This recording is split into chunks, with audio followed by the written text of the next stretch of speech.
প্ৰিয় মোৰ কাব্যপ্ৰেমী বন্ধুসকল, আজিৰ মোৰ কবিতাৰ শিৰোনাম শব্দৰ শক্তিৰে। তহঁতক লৈ মই কাম আৰম্ভ কৰোঁ, দিন ৰাতি নেওচি, সময় অসময় হিচাপ নকৰি।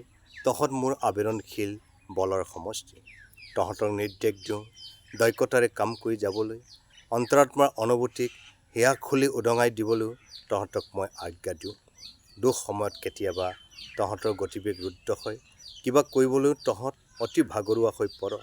মই তেতিয়া হতাশ হওঁ, গোলপীয়া ভাৱনাবোৰ ৰুদ্ধ হোৱাৰ শংকাত। আকৌ তহঁতৰ ৰাতিপুৱাৰ নতুন সময়ে কঢ়িয়াই নানিব জানো শক্তিৰ সম্ভাৰ। এই ক্ষণতেই প্ৰেৰণা পাই তহঁতক শৃংখলাবদ্ধ ৰূপত যাপন কৰিবলৈ মই পুনৰ সজীৱ হৈ উঠোঁ, কাৰণ তহঁতে মোৰ তামবৰণীয়া মানুহৰ কবিতাৰ শব্দৰ সমষ্টি। তহঁতৰ সংবেদনশীল শক্তিৰে বোৱতী নৈ বোৱাই আৱৰ্জনাবোৰ উটুৱাই নিয়াই মোৰ প্ৰতিশ্ৰুতিৰ গান।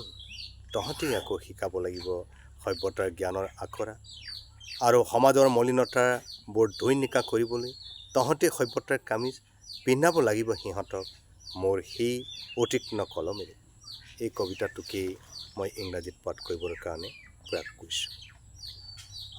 With the powers of words, I start walking with you day and night, regardless of times or time. You are my affling pulse. I instruct you to continue to walk efficiently.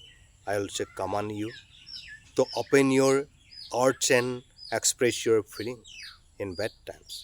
Sometimes your momentum is too. You are too tired to do anything. I then get prostrated for fear of the pain, thoughts getting stuck. Again, the new times of the morning will bring you the possibility of energy. I get inspired in this moment, you in an orderly manner. I get revived again because you are the collection words of my copper clear man's poetry. With your sensory powers, the flowing river flows. They wash away the billions, my promised song.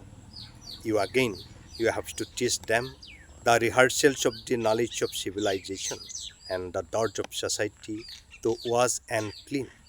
You are the sword of civilization. You have to put them on with the sharp pen of mine. Thank you.